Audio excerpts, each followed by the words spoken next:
चलो आ जाओ, रोशन आओ। इसके बारे में कुछ जानते हो? यस। क्या है? तो इसको ये है, इससे क्या क्या किया जाता है? इससे सर बुखार या बीपी को जांच किया जाता है। हाँ, तो क्या आज तुम चेक करके बता सकते हो? यस।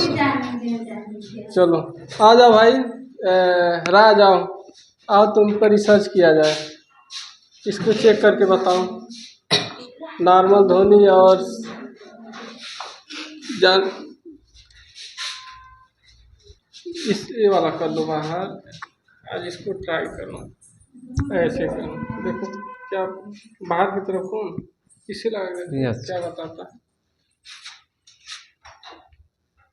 हाँ अब लग रहा है सही है।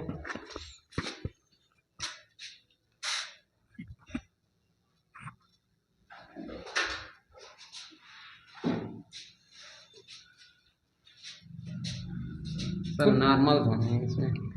नॉर्मल है भाई। अच्छा इसे बताओ, इसको क्या कहते हैं? देखो ये है जो जैसे ईयरफोन लगाते समय क्या बोलते हैं उसको, छोटा सा बड बर्ड।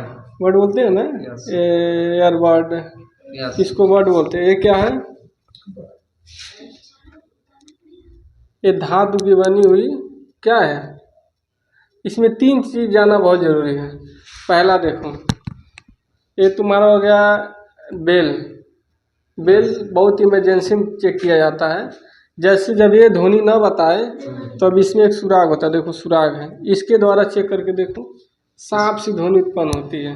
जब ये वाला ऑफ होगा तो बेल ऑन होगा, जैसे डायग्राम ऑन होगा।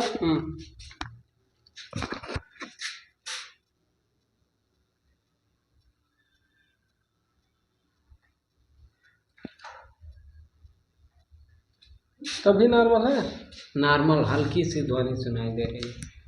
ये जब इमरजेंसी में कोई ध्वनि न सुनाई दे, पहली बात, कभी भी किसी मरीज को चेक करते समय, क्योंकि प्रेस्टिक है, इसके द्वारा तुम बस अभी सीखोगे, तो पहले माहौल शांत होना चाहिए। शांत माहौल में किसी ऐसी चीज़ पर मरीज को सुता कर तब उसकी ध्वनि चेक की जाए, तो उससे क्लियर आता है। ये तीन चीज़ का क्या क्या बताता है?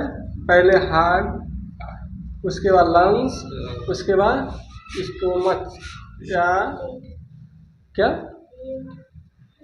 अब जगह की बात है, हम उस जगह को भी अलग से वीडियो बनाया जाएगा, क्योंकि इसमें तो पूरा डिटेल दिखा नहीं जाता, उसका अलग वीडियो बनाया कहाँ कहाँ हम चेक कर सकते हैं। जैसे मान लो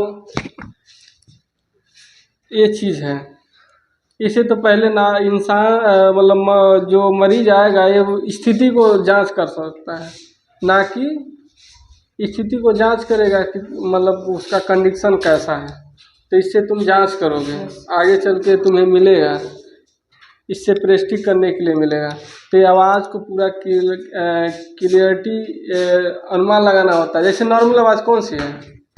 नॉर्मल आवाज़ सर लूप डूब की आवाज़ लूप है। डूब। अगर ना सुनाई दे तो तब सर नॉर्मल ध्वनि है। उसके बाद तुम अगर मान लो कोई ऐसा मरीज आ जाए जिसकी ध्वनि न सुनाई दे, तो तुम क्या करोगे?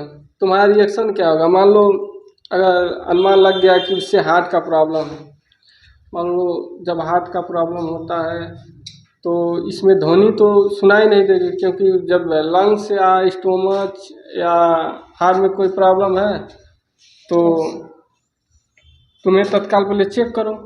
क्योंकि ये दिया ही है कि आप चेक करिए, पहले मरीज का कंडीशन जानिए कि मरीज का कंडीशन कैसा है, उसके हिसाब से, वरना आप उसको रेफ़र कर सकते हैं। रेफ़र कर, क्योंकि मरीज को अपने हिसाब से चेक किया जाता है। तो इसका प्रयोग आप कर लोगे? यस। अब दूसरा, जैसे मान लो एंटीबायोटिक के बारे में तुमको पढ़ाया गया, ठीक।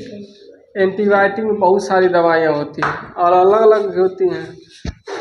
तो एंटीबायोटिक्स के बारे में क्या जानते हो? क्या होती है एंटीबायोटिक? एंटीबायोटिक सर वो दवा होता है जो जीवाणुओं को जड़ से ख़त्म कर देता है। जड़ से? अच्छा मान लो कोई किसी को टाइफाइड है, यस। टाइफाइड है तो क्या हम एंटीबायोटिक, कौन सी एंटीबायोटिक दवाई दें कि तत्काल, या तो उसको रोकने की दवा दें, वृद्धि को रोकने की, या उसको ख़त्म करने की? सर उसमें तो एंटीबायोटिक देंगे और दोनों दवा मिला कर देंगे, एंटीबायोटिक नॉन एंटीबायोटिक। सुनो, एंटीबायोटिक का मतलब ये होता है, एंटीबायोटिक दवा ये नहीं है कि जीवाणुओं को ख़त्म करने के बाद उसका असर ख़त्म हो जाए। एंटीबायोटिक का ये होता है कि अगर कोई भी जीवाणु बचा है तो उसके वृद्धि को न, मतलब उसकी वृद्धि न होने दें, यस। इसीलिए एंटीबायोटिक चलाया जाता है। मान लो टाइफाइड का, मान लो किसी को मलेरिया टाइफाइड हो गया तो कोर्स पर दवा होती है, कितने दिन की होती है? 21 दिन। 21 दिन की। तो 21 दिन पूरी दवा चली, यस। और 21 दिन के बाद मान लो उस दवा को रोक दिया जाए, फिर से अगर मरीज को कोई एक बैक्टीरिया बची है, क्योंकि एंटीबायोटिक में कई गतिविधियाँ होती हैं और उसमें कई तरह की दवा होती हैं। कई दवा ऐसी हैं कि एंटीबायोटिक का काम वही करती हैं कि जैसे हानिकारक जीवाणु होते उन्हीं को नष्ट करती है, ना कि जैसे अगर तुम्हारे अंदर बैक्टीरिया न रहे तो तुम्हारा पाचन क्रिया नहीं हो सकता। क्योंकि पाचन क्रिया करने के लिए बैक्टीरिया का होना बहुत ज़रूरी है। जैसे हमारी शरीर में शरीर जो है सहकोशिकीय है, मतलब शरीर पूरे कोशिकाओं से ही बना है। जैसे मान लो यहाँ की चमड़ी कट जाए तो ये सब कोशिकाएं हैं, जब यहाँ कट के निकले तो अगल बगल की कोशिकाएं उसको भरने की कोशिश करेंगी। और अब उसमें एक क्वेश्चन ये बनता है कि सबसे ज़्यादा जो है कोशिका विभाजन कितना है, यानी पूरा निर्माण किसका होता है?